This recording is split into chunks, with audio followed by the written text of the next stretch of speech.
Dear students, welcome to the cost accounting class. ഇപ്പം നമ്മൾ second ചാപ്റ്ററിലേക്കാണ് പോകുന്നത്. Materials. First chapter already completed ആയി. സെക്കൻഡ് ചാപ്റ്റർ, അതായത് ഫസ്റ്റ് ചാപ്റ്ററിൽ നമ്മൾ എന്താണ് കോസ്റ്റിംഗ് എന്നൊക്കെയുള്ള മീനിങ് ആണ് നമ്മൾ പഠിച്ചത്. കോസ്റ്റ് അക്കൗണ്ടിങ്ങും നമ്മൾ കോസ്റ്റിങ്ങിൽ എന്തൊക്കെയാണ് ചെയ്യുക അതൊക്കെ ജസ്റ്റ് ഒരു ഇൻട്രൊഡക്ഷൻ. സെക്കൻഡ് ചാപ്റ്റർ മുതൽ നമ്മൾ കോസ്റ്റിങ്ങിലേക്ക് ഉള്ളിലേക്ക് പോവുകയാണ്. സെക്കൻഡ് ചാപ്റ്റർ പറയുന്നത് മെറ്റീരിയൽസ് ആണ്. Then material is the most important element of cost. In many manufacturing concerns, material cost constitutes nearly 50 to 70% of the total cost of manufacturing. Therefore, proper planning and control of material is quite essential. Material എന്ന് പറഞ്ഞാൽ എന്താണ്? ഒരു പ്രൊഡക്ഷൻ്റെ up to 50 to 70% വരെ ആരെ കോസ്റ്റാണ് കൂടുതലും വരിക? ഈ raw materials അല്ലെങ്കിൽ മെറ്റീരിയൽസിൻ്റെ കോസ്റ്റാണ് വരിക. ബാക്കി എന്തിൽ വരും എന്ന് പറഞ്ഞത്? ലേബർ ആണെങ്കിലും ഓവർ ഹെഡ് ആണെങ്കിലും ബാക്കി കോസ്റ്റുകൾ എവിടെ വരും? ആ ബാക്കിയുള്ള കാര്യങ്ങൾക്ക് വരും.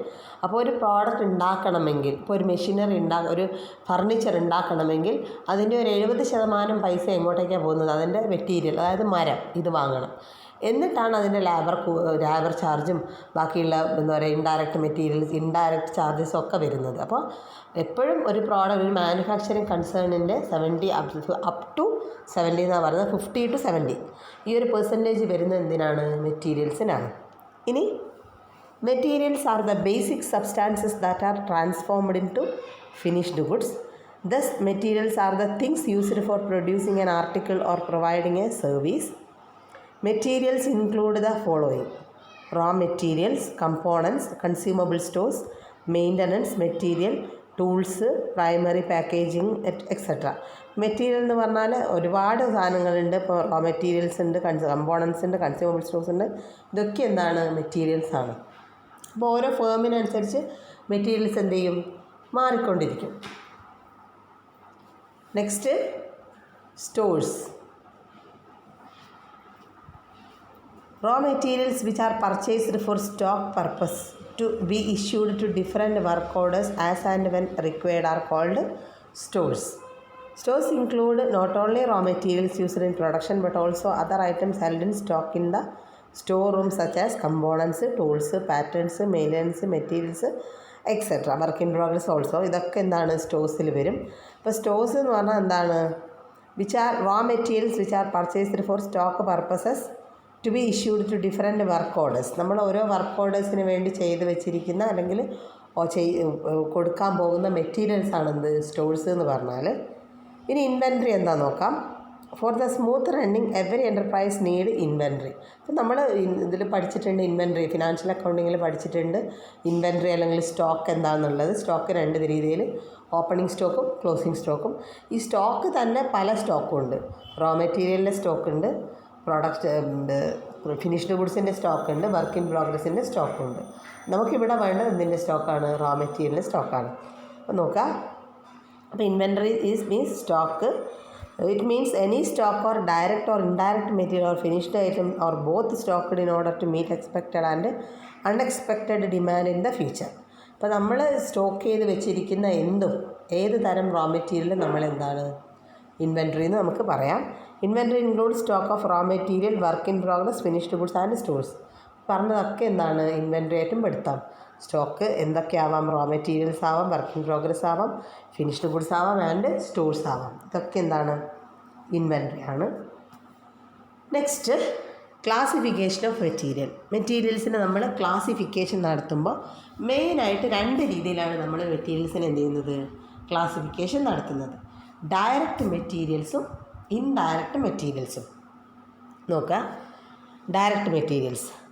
These are those material which are directly entering in to production and become major part of finished goods. Direct material can be easily identified in the product and can directly charged to the product or job or process. അപ്പോൾ direct material, ആ പേരിൽ തന്നെ easily identified, directly നമുക്ക് എന്ത് ചെയ്യാൻ പറ്റും? Directly identify ചെയ്യാൻ പറ്റും. ഇപ്പോൾ ഞാൻ പറഞ്ഞു, ഒരു അലമാര ഉണ്ടാക്കാൻ വേണ്ട മരം, അലമാര ഉണ്ടാക്കാൻ വേണ്ട റോ മെറ്റീരിയൽ മരമാണ്. അപ്പോൾ നമുക്ക് ആ അലമാര കണ്ടാൽ അറിയാം ഇതെന്ത് യൂസ് ചെയ്തിട്ടാണ്? മരം കൊണ്ടുണ്ടാക്കിയതാണ് അല്ലേ? അതേപോലെ നമുക്ക് എന്ത് ചെയ്യാം? ഓരോന്നും, ഇപ്പോൾ ഒരു ഗോൾഡ് ചെയിൻ അല്ലെങ്കിൽ വള, ഇതൊക്കെ നമുക്ക് പെട്ടെന്ന് കണ്ടാൽ മനസ്സിലാവും ഇതിനെന്ത് വേണം, ഇതിന് ഗോൾഡ് ഉണ്ടെങ്കിൽ ഇത് ഉണ്ടാക്കാൻ പറ്റും. അപ്പോൾ അതിൻ്റെ റോ മെറ്റീരിയൽ നമുക്ക് ഡയറക്റ്റ്ലി ഐഡൻറ്റിഫൈ ചെയ്യാൻ പറ്റുന്നുണ്ടെങ്കിൽ അതാണെന്ത്, ഡയറക്റ്റ് മെറ്റീരിയൽ. നമുക്ക് പ്രോഡക്റ്റ് കണ്ടാൽ മനസ്സിലാവും ഇന്ന സാധനം ഉപയോഗിച്ചിട്ടാണ് ഇത് ഉണ്ടാക്കിയത്. അതാണ് ഡയറക്റ്റ് മെറ്റീരിയൽ എന്ന് പറഞ്ഞാൽ. അപ്പോൾ എക്സാമ്പിൾസ് നോക്കുക. Wood in furniture, steel in machinery, leather in shoe making etcetera അറിയാം. ഇനി ഇൻഡയറക്റ്റ് മെറ്റീരിയൽ. ഇൻഡയറക്റ്റ് മെറ്റീരിയൽ എന്ന് പറഞ്ഞാൽ materials which cannot be directly charged to product, job or process. These generally do not form a part of finished product. They are used in very small quantity and of very small value. അപ്പോൾ ഈ ഒരു product indirect material എന്നാണ്. ഈ ഒരു material ഈ പ്രോഡക്റ്റിന് use ചെയ്തിട്ടുണ്ടാവും, പക്ഷെ നമുക്കത് എന്ത് ചെയ്യാൻ പറ്റില്ല, ഡയറക്റ്റ്ലി ഐഡൻറ്റിഫൈ ചെയ്യാൻ പറ്റുന്നില്ല. അതാണെന്ത്, ഇൻഡയറക്റ്റ് മെറ്റീരിയൽസ് എന്ന് പറഞ്ഞാൽ.